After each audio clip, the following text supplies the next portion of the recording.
윤석열 정부의 차기 국무총리 후보로 거론된 박영선 전 장관이 자신의 총리 지명설에 대해 부인하지 않고 있어 그 배경에 관심이 쏠리고 있습니다. 사실상 총리 임명을 두고 대통령실과 사전 논의가 있었다는 점을 암묵적으로 시인한 것 아니냐는 그런 관측이 나오고 있는데요. 특히 박 전 장관이 오늘 자신의 SNS에 올린 글에서 협치를 강조했는데 박 전 장관은 현재 일본에 있는 것으로 확인됐고 주말을 전후해 귀국할 것으로 전해졌습니다. 그런가 하면 여권 핵심부에서는 4.10 총선에 불출마한 장제원 의원을 비서실장으로 유력하게 검토하고 있는 것으로 전해졌습니다. 장제원 의원을 홍준표 시장이 적극 건의했다는 말도 나오고 있는데 관련 소식 잠시 후 보도합니다.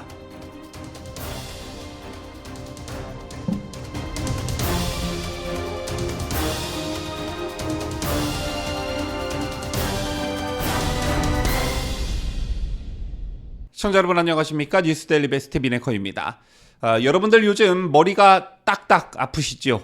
총선이 끝난 다음 심기일전해서 단합된 마음으로 이 위기를 극복하고 정면 돌파해야 하지만 요즘 정치권에서 들려오는 소식을 보면 정말 머리가 딱딱 아픈 그런 소식들 뿐입니다. 자, 이에 지지층들 사이에서도 분열하는 모습이 보이고 있고 대통령실과 집권여당인 국민의힘은 나침반을 잃어버린 듯 우왕좌왕하는 모습이 읽혀집니다. 더군다나 여당인 국민의힘의 구심점이 사실상 없는 상태에서 우리 진영의 절대적 구심이라고 할 수 있는 대통령과 관련해 보수파 민심이 좀 심상치 않다라는 것을 제가 감지하고 있는데 총선이 끝난 직후 그래도 대통령을 중심으로 똘똘 뭉쳐야 한다라는 결기가 다소나마 느껴졌지만 어제 아침 박영선, 양정철 기용설이 불거지면서 보수파 민심이 출렁이고 있는 것 같습니다. 그리고 오늘 아침 윤석열 대통령이 서울 모처에서 홍준표 대구시장을 만났다는 사실이 언론을 통해 보도가 됐습니다.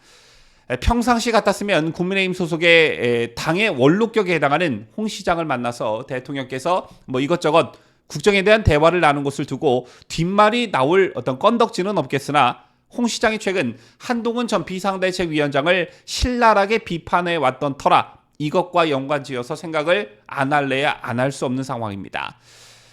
자, 먼저 박영선, 양정철 기용선과 관련해 대통령실에서는 검토된 바 없다는 대통령실의 공식 입장이 나왔으나 현재 진행형이라는 분석과 관측이 지배적입니다. 그 상당의 이유가 박영선 전 장관의 반응 때문이 아닐까 생각하는데요. 차기 국무총리 후보로 거론된 박영선 전 장관이 자신의 총리 지명설에 대해 부인하지 않고 있습니다. 때문에 사실상 총리 임명을 두고 대통령실과 사전 논의가 있었다는 점을 암묵적으로 시인한 것 아니냐라는 관측이 나오고 있습니다. 박 전 의원은 오늘 자신의 SNS에 자신의 총리설과 관련해 수많은 분들이 전화를 주셨고 문자를 남겼다며 깊은 관심에 감사드린다라고 말했습니다. 다만 대통령실과 교감이 있는지 등의 자세한 내막에 대해서는 밝히지 않았는데요. 이를 두고 박 전 의원이 총리에 관심을 보이고 있다는 관측도 나오고 있습니다. 박 전 의원은 윤 대통령과 김건희 여사와 오랜 기간 인연을 맺고 있는 것으로 알려졌죠. 실제 박 전 의원은 대선 전 한 인터뷰에서 제가 MBC에서 문화부 기자를 했다라며 김 여사가 기획 전시를 하시던 그런 분이었기 때문에 윤석열 후보와 결혼하기 전부터 알았다라고 말한 바 있습니다. 그리고 박 전 의원의 암묵적 시인을 알 수 있는 결정적 대목이 있었는데 다름 아닌 협치를 강조했다는 점입니다. 박영선 전 의원은 지금 대한민국의 미래를 생각한다면 너무도 중요한 시기여서 협치가 기묘하다고 생각한다라며 우리 사회는 서로 마주보고 달리는 열차처럼 두 도시 이야기처럼 보여지고 있다 이렇게 말했습니다. 참고로 박 전 의원이 언급한 두 도시 이야기는 찰스 디킨스의 소설인데요. 박 전 의원은 두 도시 이야기의 서문을 인용하면서 우리는 모두 천국을 향해 가고자 했지만 엉뚱한 방향으로 반대로 나아가고 있었다. 그 시절은 지금과 너무 흡사하게 일부 목청 높은 권위자들은 그 시대를 논할 때 좋은 쪽으로든 나쁜 쪽으로든 양극단의 형태로만 그 시대를 평가하려 들었다라고 말했습니다. 바로 이런 대목들이 암묵적 시인설이 나오는 배경이 되고 있는데 이 밖에도 귀국 시기와 관련해서도 말들이 참 많죠. 박 전 의원은 미국 하버드대 케네디 스쿨 선임 연구원 자격으로 1년 3개월가량 미국에 체류 중이었는데 당초에는 학기 말인 6월 말 귀국할 것으로 알려졌으나 일찍 귀국길에 올랐고 현재는 오사카 시립 동양 도자미술관 행사에 초대돼 일본을 방문 중입니다. 언론 보도에 따르면 주말을 전후에 귀국할 것으로 전해지는데 상당한 언론의 관심을 받을 것으로 보여집니다. 아시다시피 이번 논란의 중심에 서 있는 인물은 총 3명입니다.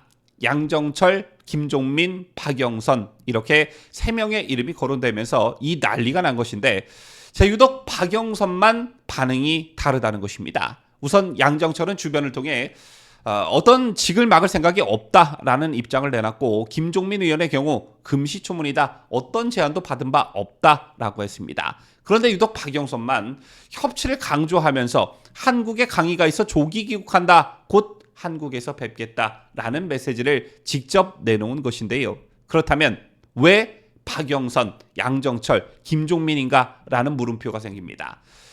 이들 3명은 공통점들이 존재하는데 그게 뭐냐? 윤석열 대통령과 인연이 있거나 비이재명 쪽으로 분류되는 인물들이라는 것입니다. 이미 잘 알려졌다시피 박영선 전 장관은 김건희 여사가 윤석열 대통령과 결혼하기 전부터 알고 있었다라고 하죠. MBC 문화부 기자 시절 기획 전시를 하던 김건희 여사와 만날 기회가 있었기 때문입니다. 이후 박영선 전 장관이 국회 법사위원장이었던 2013년 당시 국가정보원 댓글 조작 사건 수사팀장을 맡고 있던 윤석열 대통령과도 자연스럽게 접촉하게 됐는데 당시 박영선 법사위원장이 검찰 수뇌부와 갈등을 빚고 있던 윤 대통령 편을 들어줬습니다. 이후 윤 대통령과 박 전 장관이 부부 동반 모임을 갖기도 한 것으로 전해지는데 참고로 박 전 장관은 법사위원장을 지냈기 때문에 비법조인이라고 해도 검찰 내 인맥이 상당한 것으로 알려집니다. 최근 하버드대 케네디 스쿨 선임연구원으로 보스턴에 머물고 있는 박 전 장관은 지난해 4월 윤 대통령이 하버드대에서 강연을 할 때 현장을 방문해 관심을 끈 바도 있지요. 그 다음 양정철의 경우 윤석열 대통령이 서울중앙지검으로 있을 때 검찰총장으로 문재인 대통령에게 추천한 사람이 바로 양정철이었습니다.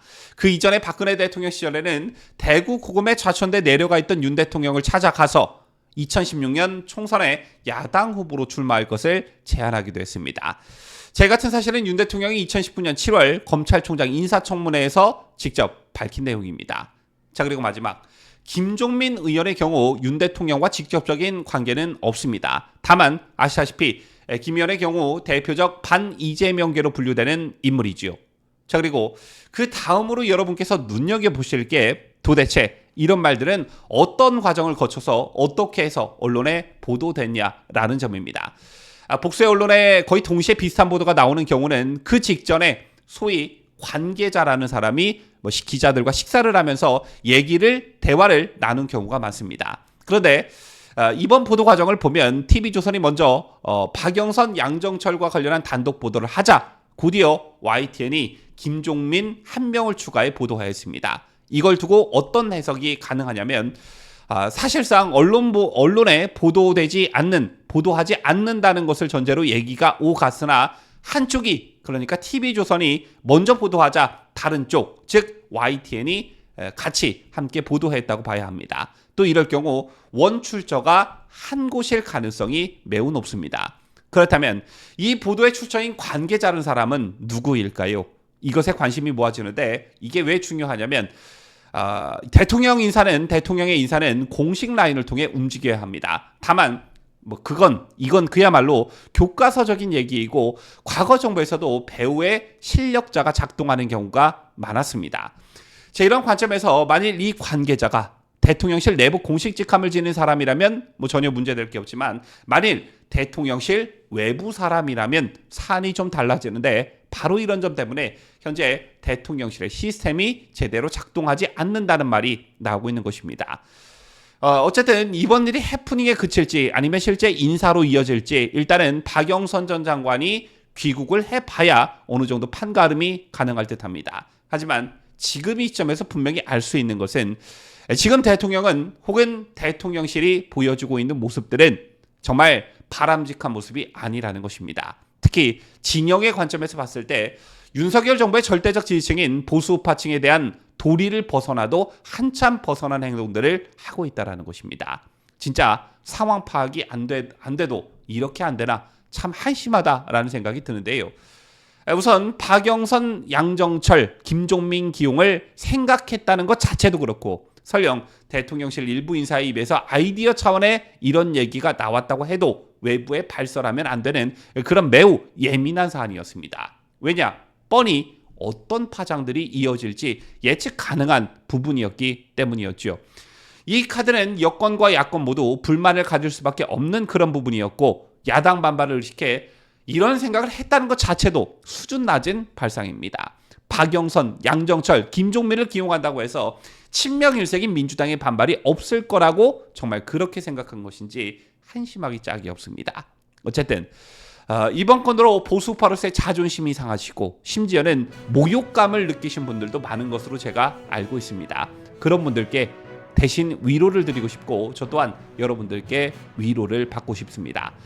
지금까지 저는 자유대한민국을 소화하는 뉴스데일리 베스트 민앵커였습니다.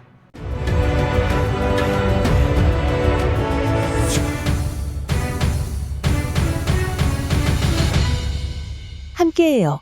뉴스데일리 베스트.